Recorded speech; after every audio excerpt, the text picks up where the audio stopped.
Hello, my name is Ms. Truax and I am one of the many music teachers here at Bullard Talent. At Bullard Talent we have lots of different programs such as mine that is a choir one where you get to sing a lot. There is band with Mr. Nunes.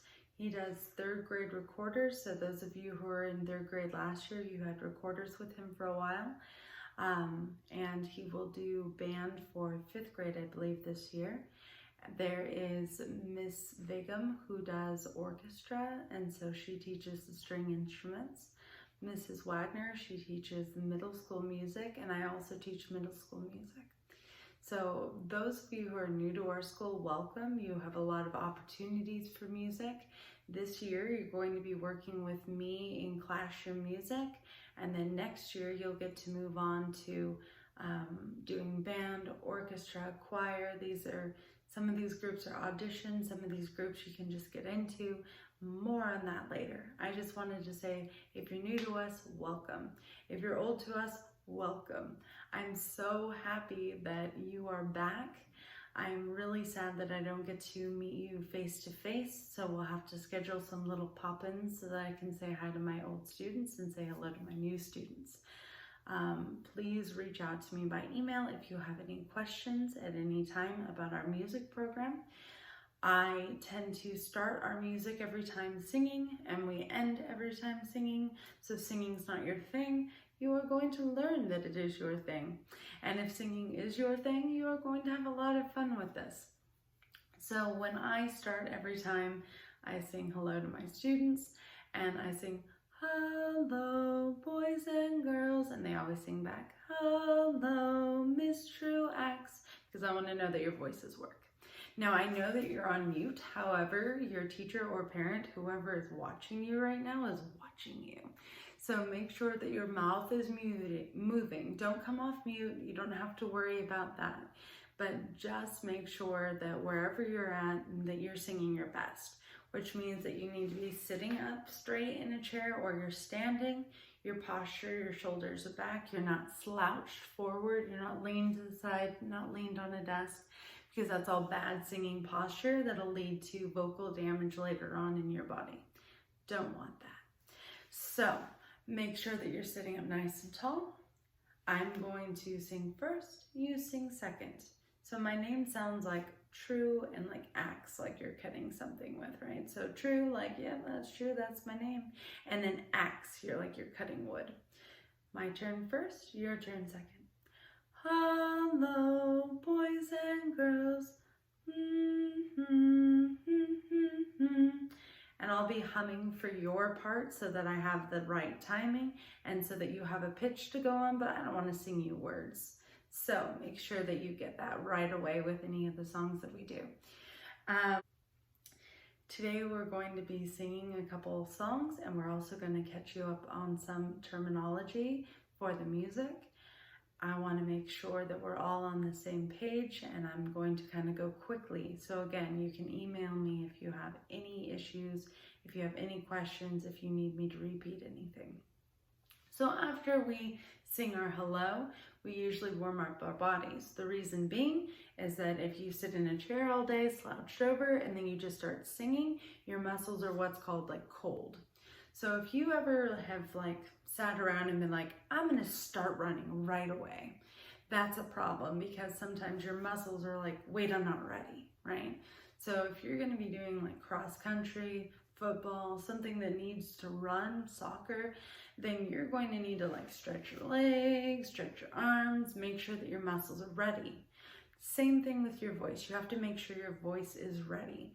So to do that, you need to relax all the muscles that are going to be in and around your vocal cords. And then you need to make sure that you're vocally ready to sing. So singing short little simple songs, singing short little tiny patterns to get that fluency going.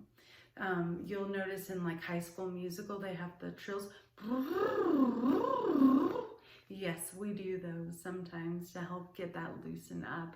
I'm not going to have you start that day one. I'm not going to lose you in this moment.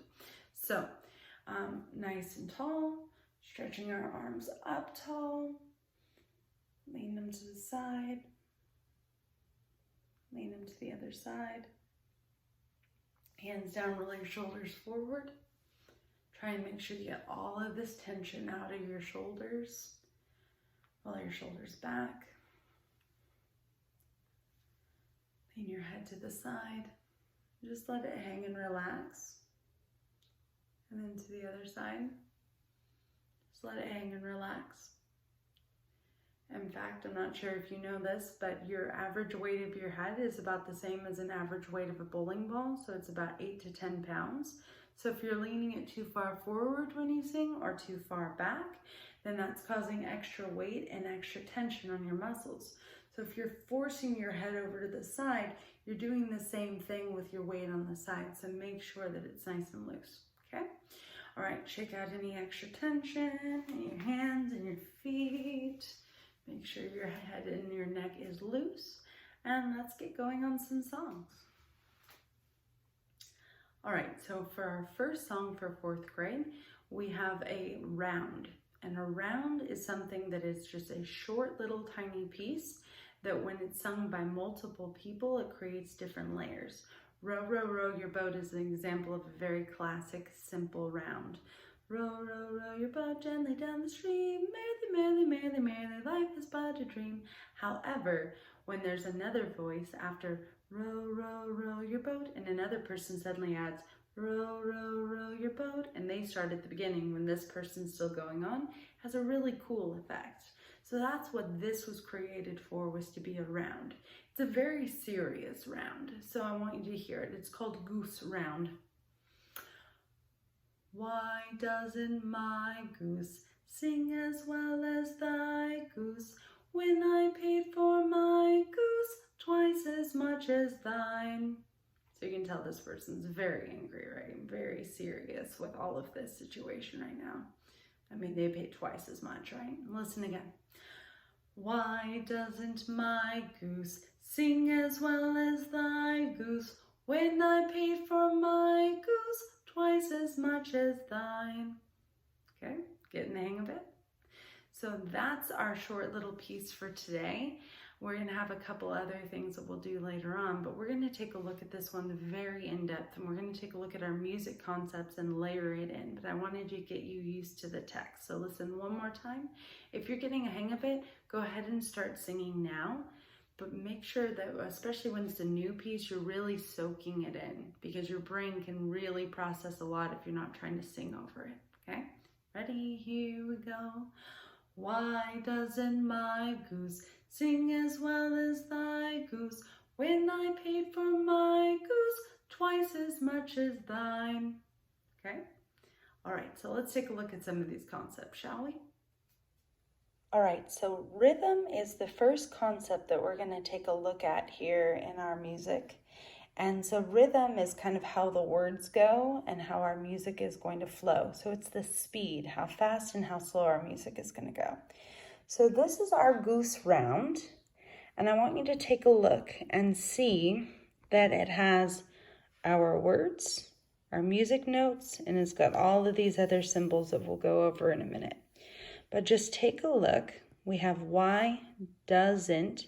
Notice how there's a little dash in between there. Why doesn't my goose?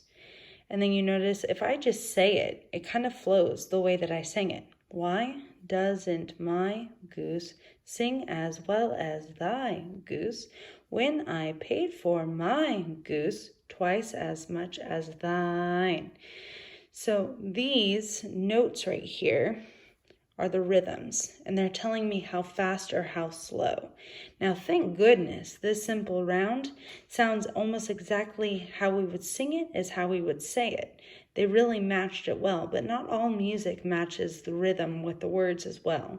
Sometimes we hold out words much longer than we would ever say the word, right? For example, thine is kind of a short word, but this is an open note, and that's going to tell me it's 2 beats. More on that later.